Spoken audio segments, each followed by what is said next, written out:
మరి నిన్న ఏం వ్యాఖ్యలు చేశారు ఆయన? గుడివార అమర్నాథ్ గారు, నేను ఆ వ్యాఖ్యలు చేసింటే ఛాలెంజ్ అని మాట్లాడుతున్నాడు. మరి ఈ ఛాలెంజ్కి నీ వ్యాఖ్యలకు ఛాలెంజ్కు ఏం సమాధానం చెప్తారు గుడివాడ అమర్నాథ్ గారు? ఇప్పుడు చంద్రబాబు నాయుడు గారిని, లోకేష్ గారిని విమర్శించేంత స్థాయి మీకు లేదు. మీరు పరిశ్రమల మంత్రిగా మీరు అట్టర్ ఫ్లాప్ అయినారు. మీ సొంత ప్రాంతం ఏది? విశాఖపట్నం. విశాఖపట్నంలో ఈరోజు గూగుల్ డేటా సెంటర్ వస్తుందంటే అది తెలుగుదేశం కూటమి ప్రభుత్వం ఘనత కాదా?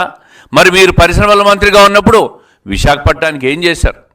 భూ ఆక్రమణలు, పెట్టుబడిదారులందరినీ బెదిరించి రియల్ ఎస్టేట్ వ్యాపారులందరినీ దళారులుగా మార్చి అక్కడున్న గతంలో 2019 నుంచి 24 మధ్య ఎన్నికైన ప్రజాప్రతినిధులు అందరూ, ఎమ్మెల్యేలు, ఎంపీలందరూ కూడా భూ కబ్జాలు చేసి ప్రజలను భయభ్రాంతులు గురి చేసి విశాఖపట్నాన్ని నాశనం చేసిన మీరు ఈరోజు విశాఖపట్నంలో జరుగుతున్న అభివృద్ధి చూసి ఓర్చలేక చంద్రబాబు నాయుడు గారి మీద, లోకేష్ గారి మీద వ్యాఖ్యలు చేస్తారు.